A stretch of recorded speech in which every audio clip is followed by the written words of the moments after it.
Hi, everybody. It's Jason with the Yahoo and the Torah YouTube channel, and I also have with me Cade. I also have with me Jade, and we are doing something a little different than what we've done before. And we're going to read over this, Why Do We Observe the Passover? It's written by Brother Todd D. Bennett from ShemaYisrael.net. If you have not seen his page, website, and his writings, I would definitely read them. He is extremely astute on history of Yisrael. He has been over to Yisrael many times, and so this is a very good write-up. The Passover is a very special appointed time known as Pesach in Hebrew. Most associate this meal with the exodus of the children of Yisrael from Egypt in 1437 BCE. To be certain, the exodus from Egypt was a dramatic event when each Hebrew household or a collection of families slaughtered a lamb or goat. The blood of the animal was marked on the lintel and the two doorposts of the house with hyssop that has been dipped in the blood. The occupants of the house then partook of a meal consisting of the sacrifice along with the other specified ingredients. By participating in this sacrificial covenant meal, those occupants were protected from the 10th and final plague rendered upon Egypt, the death of the firstborn. On the night of the Passover meal, no one was to go out of their homes until morning, lest they fall outside the covering of the blood. The Passover occurs at night, and the flesh of the sacrifice is specifically commanded to be eaten on that night, the night of the 14th day. The Passover in Egypt was unique, as the lambs or goats were slaughtered by the individuals at their homes. Thereafter, when people participated in the Passover, they were required to slaughter their sacrifices at a single place, the house of Elohim. You may not sacrifice the Passover within any of your gates, which Yahuwah your Elohim gives you, but at the place where Yahuwah your Elohim chooses to make his name abide. There you shall sacrifice the Passover at twilight, at the going down of the sun, at the time you came out of Egypt, Deuteronomy 16, 5-6. Notice this emphasis not only on the location, but also the specific information concerning the time. It is to occur at twilight. That time is referred to as the going down of the sun. The Hebrew word referring to the movement of the sun is bao. It means go. In other words, the sun is gone. It is past the horizon. This would be the time of the sunset referred to as evening. It begins a new day. We can see that even clearer in another passage. Now you shall keep it until the 14th day of the same month. Then the whole assembly of the congregation of Israel shall kill it at twilight. Exodus 12:6. The people were to select a lamb on day 10 of month 1 and keep it until the 14th day. The Hebrew word translated as until is ad and means as far as. So the people would keep the sacrifice until the 14th day, at which time they would slaughter the lamb. They would not wait until the 14th was almost over.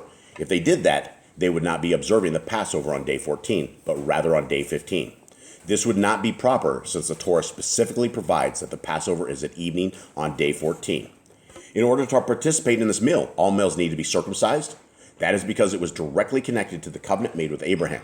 It is traditionally understood that Passover was when Yitzchak was born, as well as the time when Abraham took Yitzchak to sacrifice him on the mountain of Morah.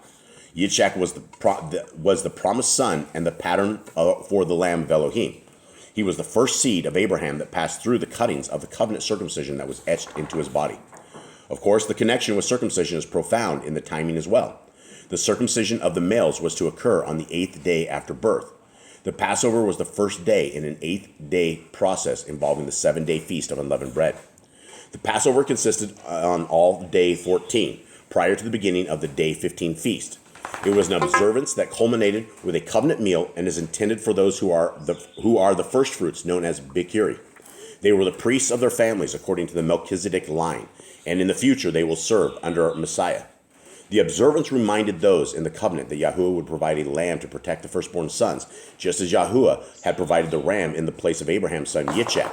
It revealed the door to the covenant path and was the entrance point for all who would walk on that path. There were some specific instructions concerning how the Passover was to begin at twilight on day 14, day by the slaughtering of an animal. The time often referred to as twilight is ben ha-berim. In the Hebrew text, it also translated as between the evenings, which is really quite vague when we consider that the time between the two evenings is actually a full day. This seemingly vague description of time in the English has caused some confusion concerning the exact time when the sacrifice is to be killed and when the meal is to be eaten.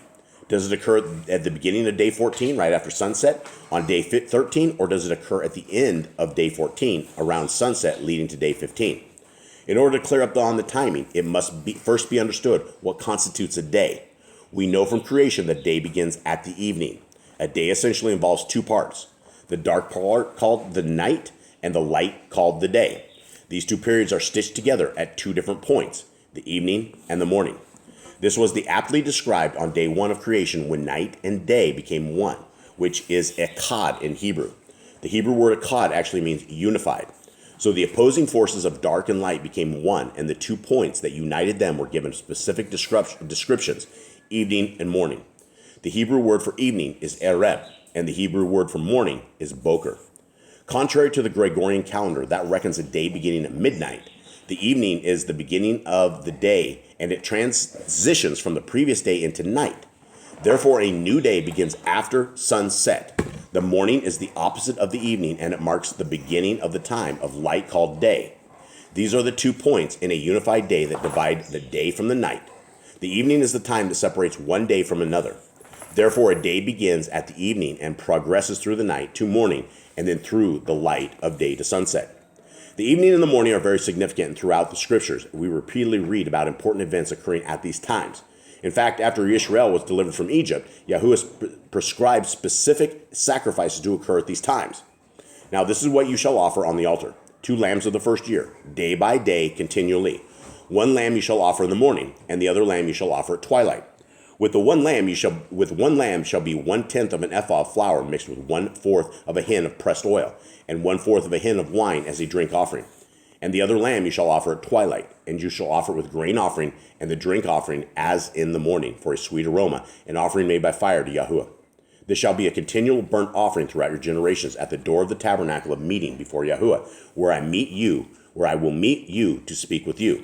Exodus 29:38 through 42.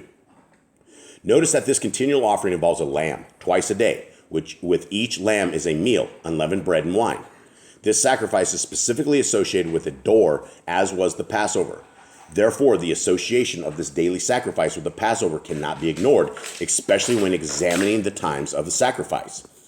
Particular to this discussion in the timing of the daily evening sacrifice, which occurs at twilight, Hebrew scholars agree that the Ben Har Abayim is properly translated as twilight, and it also means dusk. It is a time that occurs after sunset when the light of the sun is diminishing. It begins at sunset and concludes with darkness.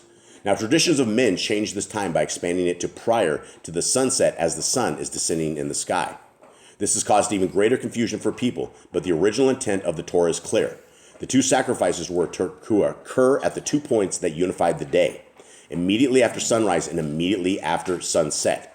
It was a reminder every day that the one represented by the Passover lamb who opened the door to the covenant was the same one who brought order to the universe through creation.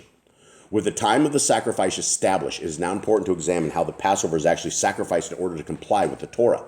The scriptures specifically provide that all the ordinances of the Passover are to occur on day 14. Let the children of Yisrael keep the Passover at the appointed time. On the 14th day of this month, at twilight, you shall keep it at its appointed time. According to all its rites and ceremonies, you shall keep it. Numbers 9:2 through 3. All the rites and ceremonies of the Passover include the slaughterings to the disposal of the remains before morning. They were to be carried out on day 14 of month 1. This passage alone should quell any dispute concerning this matter, because there is no way to satisfy this commandment if you saw the slaughter the sacrifice on the afternoon of day 14. There's only 1 twilight each day, and that occurs at the beginning of the day, at evening followed by the night. The Passover involves not only the killing, but also the cooking, eating, and disposal of the remains, and that must occur on day 14. On the 14th day of the first month, at twilight is YHWH's Passover, Leviticus 23:5. All of the ordinances of Passover must occur during the portion of day 14 known as night. It must be slaughtered, eaten, and then burned before the morning on day 14. No one is to leave their homes before morning. So clearly the meal is to occur during the night of the 14th and continue until the morning. Passover is actually considered to be a watch night, when people stay up and keep vigil, just as the Messiah did as the night before his death on Passover day. This was the time when the firstborn in Egypt were either being killed or they were being protected by the blood of the lamb that had been ingested during the Passover. The primary aspects of the Passover occur in the darkness. That is the message of the Passover: deliverance from death and darkness that leads to light and life. At the Last Supper, which was clearly a Passover meal, the Messiah told his disciples that the bread symbolized his flesh and the wine represented his blood. He was telling people that his death would be the fulfillment of the Passover, and he told them that from that point onward, when they celebrated future Passover meals, to do this in remembrance of me. So clearly, the twilight when the Passover sacrifice must occur after sunset following day 13. This is the evening beginning day 14. The meal will then be eaten in the night of the 14th, and any uneaten lamb must be burned before the morning of day 14. It was after the devastation of the night that all of Egypt and the Israelites exited their homes. While the Egyptians buried their dead, the Israelites plundered Egypt and marched out as a conquering army. It was later, after sunset on day 15, that the Israelites began their trek out of Egypt under the light of the full moon. This was a high Shabbat, known as the Feast of Unleavened Bread. Now, this is very straightforward, but it has been confused in both Christian and Jewish circles. We can see from the history that Christians influenced by Rome moved their date, what is known as the Quartodeciman controversy. The Jews also merged the 14th and the 15th day together by sacrificing the Passover at the end of day 14 and holding the Passover on day 15. Nevertheless, that tradition did not occur until after the death of the Messiah. In fact, there is no reason to believe that when Messiah died, Israel was observing the Passover any other time than day 14th of month 1. To do otherwise would have been a clear violation of Torah, and no doubt Messiah would have commanded us on that. The Passover should be kept at the correct time, just as we keep all appointed times, because the Torah says to observe the words. For it is not a futile thing for you, it is your life. If the patterns of the scriptures are lessons for future generations, it is possible a future Passover might involve life or death. If the Israelites had ignored the instruction of Moshe and followed the traditions later established by the Christians and rabbinic Jews, they would have observed the Passover one day late, and that would have resulted in the death of all the firstborn. The firstborn in Egypt were the ones who were the priests and of their clans and tribes. They would have been the ones conducting the sacrifices, and therefore their lives were on the line if they failed to properly observe the commandment. The Passover is all about the Messiah, the Lamb of Elohim. He died on Passover Day after instituting the renewed covenant during the Passover meal. This all occurred on Passover Day, day 14, not day 15, which is the first day of the Feast of Unleavened Bread, a high Shabbat. There are those who try to impose tradition and ascribe the death of Yahushua at the same time as the traditional Passover sacrifice. This is not only inaccurate, it is impossible. For one, he needed to be alive during the Passover in order to renew the covenant at the right time. He later died on Passover Day at 3 o'clock p.m. He clearly did not die at twilight when the Passover lamb was to be sacrificed. Those who believe that the Messiah had to die at the exact time as the Passover sacrifice attempt to attribute the slaughter of those lambs precisely to the execution of Yahushua, but his death was clearly not the same as those lambs. He was crucified by the Romans. He was not slaughtered at the threshold of the house.